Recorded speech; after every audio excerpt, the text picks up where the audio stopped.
At the age of 49, he went through a profound mental and physical catharsis, a mini physiological atomic explosion, as he calls it, that left him, he later claimed, miraculously cleansed of all overimpositions of thought and culture.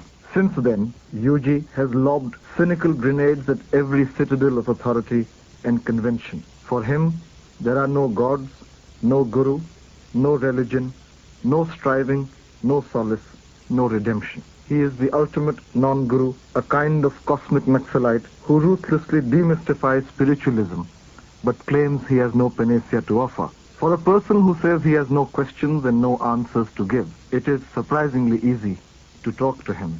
And it is indeed a privilege to have you, sir, with us in the studio. Yuji, you say you have no solutions, no answers, no formulas. Why did you agree to give this interview?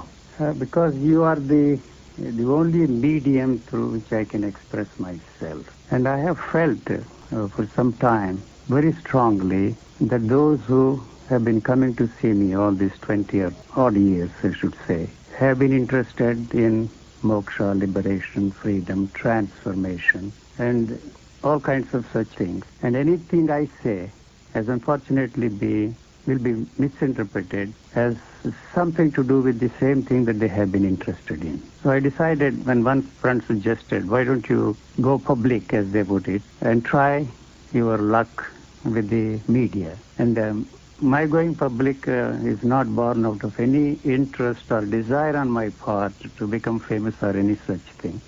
But television and radio, they are very powerful media through which I can express myself. But whatever I want to say can be expressed very easily. And I don't need a rich vocabulary. For 300-400 words are enough to put across what I am trying to put across. So you said freedom, if you like such a cliched word, came to you by chance, a shaft of lightning at the end of a very excruciating search for answers to questions. Yes. Can people depend on that chance? Or is there a craving for whatever you have, call it peace, rest, joy, at easiness, if you can describe it like that? Can it be left to the sheer chance that it happened to you? All the words you are using are not the words that can describe what I am left with. Is there some way to describe it? Not a way, but what I found was there is nothing there to be free from. Not from this, that or the other. What I am left with is there anything that I want to be free from? But I never said to myself that I am a free man. But so there is no question of my trying to free others. But at the end of this, are you at peace with yourself? And am I at peace with myself? The question of peace does not at all arise in me. So I can't say that I'm at peace with myself, because I knew that whatever I did in my quest for finding out the truth, reality, or whatever you want, disturbed the peace that was already there. There is a tremendous peace there in us, and our idea of a peace and the pursuit of that peace disturbed the peace that was already there. But so you've dispensed with the search, because now you have it. All the questions have ceased because in one cataclysmic moment, you have found the questions redundant, even irrelevant. I don't think I have found the answers for the questions. But what I am left with is a very strange situation where I do not have any questions. I don't ask questions, except the questions I need to ask to function in this world sanely and intelligently. Otherwise, I don't have questions of any kind. So while you may not have questions, you certainly have comment. And that comment is a denial of all that is conventionally considered to be prescribed authority or tradition or religion or whatever you may call it. Don't you think it's more easy to deny than to assert something which is not a product of denial, but something independent on its own? I do not deny things just for the sake of denying. My interest is to point out to those who come up with all these questions, the questions that they throw at themselves and the questions that they throw at me, do not seem to realize or understand that the questions are born out of the answers they already have. Difficult to understand that. They don't understand this because any answer, if there is any answer to the questions which they throw at me, is not really the answer for them. If it is an answer to their question, the question should go. But they keep asking the questions. What is involved here is that they are not ready to accept the fact that all the questions are born out of the answers they already have, and they do not want an answer for that question. If what I say is the answer for their question, the question should disappear, and along with it, the answer for a particular question or the answers that have been given to us from generations also will disappear. And then the sentimentality comes into the picture, and they dare not brush aside the answers which they have taken for granted, that they are the answers given by those who knew all those answers. So those who are responsible for the answers also will go. That's really the crux of the problem for them. Actually, they do not want any answers for their questions. The same is true of the problems. We really do not have any problems. And what is difficult for us to realize is that it is the solutions that have created the problems. We have tremendous faith in these solutions because those who have offered these solutions cannot be wrong, So we have invested tremendous faith in those people who have given these solutions. We never question the solutions. So what the problem is, not the problem, but the solution. So we are not ready to discard the solutions. If one solution fails, we look around for solutions from different views. Let us damn the solution. Yes.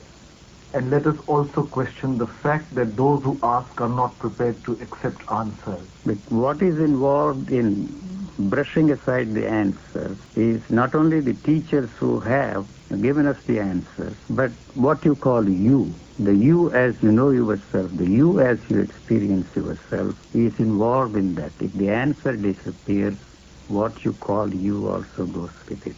So that is a frightening situation. That is all that they have. The you as you know yourself and the you as you experience yourself. And the only way they can maintain the identity, you or I, as the case may be, is through the constant repetition of experiencing the same thing over and over again. And they are not ready for that kind of a thing. It is a frightening situation. Even if they are ready to brush aside, what they are left with is the frightening situation, the fear. So fear is the one thing which they do not want to be free from. Any attempt, any therapy, any technique anybody has offered to us only strengthens and fortifies that fear. So if you ask the people, are you ready to be free from fear? They say that they are ready to be free from fear. And what is left there is fear. And they do not want to be free from fear. The fear of not getting what they want and the fear of losing what they have. But actually, the fear of not getting what you want and the fear of losing what you do not want to lose is one single thing. Quite right. Yes. But there are questions, sir, which remain, however inadequate the questioner or however ill-prepared he may be to face the answer. Why, for instance, are we born and why do we die? You see, those questions are born out of the demand to find out the cause of everything. That is natural, that is an integral part of thinking. All human thinking is born out of the demand to know the cause of everything. Is that demand wrong intrinsically? That is, I don't say it is wrong, but it is a cultural input. And there is no relationship between the cause and effect at all. The metaphysicians in India might say that the cause is effect and effect is the relationship. And I ask many people, why do you come to see me? What I am saying is something totally different from what you believe. So their answer is, we want to find out the cause of whatever happened to you. We are interested in what you are saying. We want to know the cause of it. They are interested in finding out the cause of it for the simple reason that they want this kind of a thing to make it happen to you. But this is something which cannot be made to happen through any volition of yours or any effort of yours. And so I tell them, whatever you want, you can get it, but this is something you cannot want because you do not know what it is. So what you do not know, you cannot experience, so you just forget about it.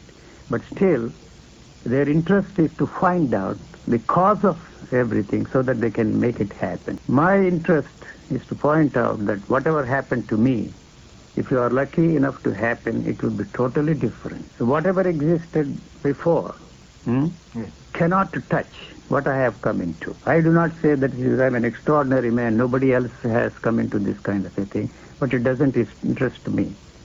But if you are lucky, I tell the people who come to see me, to touch life at a point where nobody touched it before, you will be the one that will make this obsolete. So whatever existed before me has become obsolete for me because I touch life at a point where nobody touched me. So this is something which is very difficult to put across, because anything that you say is captured within the framework of their own experiencing structure, and that is dead. But this experience, which can be unique to you and to somebody else in different ways, can it provide the same kind of implosion that had happened to you? It will be in the nature of an explosion. I use that word explosion for want of a better and more adequate way of expressing it. But it will happen in quite a different way. And I don't know what he will say, how he will put these things, but it will be something unique and something different from everything that everybody has said before. So there is this natural state of the body. There are different ways you've expressed it in different interviews that you've given, that you have extolled. How is it different to the more conventional labels of nirvana, mukti, moksha? I know you've begun to smile, so the very fact of my using these labels is perhaps blasphemous in the context of what you say. But how is it different? It is not different, but there is no point in using those words. For example, the word nirvana means blow up. I don't know if I am right, but anyway, that's what I understand. So it has not actually and factually blown up everything. If it has, as it should, you are left with something totally different. And what you are left with is something which cannot be captured, contained, and given expression to. In any way, in any attempt on your part to express it is bound to fail. It's just like a tree that is there. What you will do with it, you can sit under the tree and in the shade and protect yourself. Cut it into pieces and use that as a burning fuel. What you do with it's not its interest. So in exactly the same way, what I say may not have any relevance to you or to anybody or to the world at large. It comes out, this is what I have found. It's totally different from what I was made to believe, what I was made to think. But one of your findings is that the body, liberated from the over-imposition... The stranglehold of thought. Stranglehold of thought. Now, so what you are left with is a tremendous living organism with an extraordinary intelligence of its own. When once the thought cannot control, shape, the activity of the functioning of the body, it begins to function with an extraordinary intelligence of its own. It is quite different from the intellect which we have acquired. But what I want to emphasize is that the body is not interested in learning anything, not interested in knowing anything from us. So then the expression of that life will take care of every problem, individual problem. So in the ultimate analysis, I must say this, that what has happened to me cannot be fitted into any values. It has no value for me. This is not something which I can sell. This is not something which I can put across and use to convert people into my way of thinking or into my way of experiencing things. Since it has no value for me, it has no value for the world at all. So, even if we concede that, this question, if I may persist with the earlier query, strangled hold of thought. Now there is in Hindu metaphysics, in Vedantic metaphysics, the analysis of thought, intellect, mind, ego, ahankar, whatever you may call it, which is a stumbling block either to what exists or what you are striving for. Yes. In what sense then is what you are saying a break away from this tradition? What they fail to emphasize is that thought can create problems, but that is not the instrument to help us to solve the problems. How this dawned on me is something I do not know, and I have no way of communicating to others. Neti, neti. You know that old I understand. slogan, yes, where thought is unable to comprehend, thought is an inadequate instrumentality, thought is an obstacle to that search. So if I may say so, it is a continuation of a certain tradition in metaphysics, in Hindu philosophy at least. Yes. And to the extent that I am able to understand you, you have brought it into greater emphasis, but not completely denied this devaluation of thought. No, I have not brushed aside the thought totally, because that's a very powerful instrument and we need it. And what we fail to understand here is that we use thought to achieve goals which are totally unrelated to the way the thought is operating. And this, the neti doctrine you refer to, is a gimmick which we have discovered, found, to achieve our goal, whatever is the goal. Which is? Brahman, or God, truth, reality, or whatever you want to. And so that goal is created by this thought. The thought does not want to come to an end. And it has failed to achieve the goal through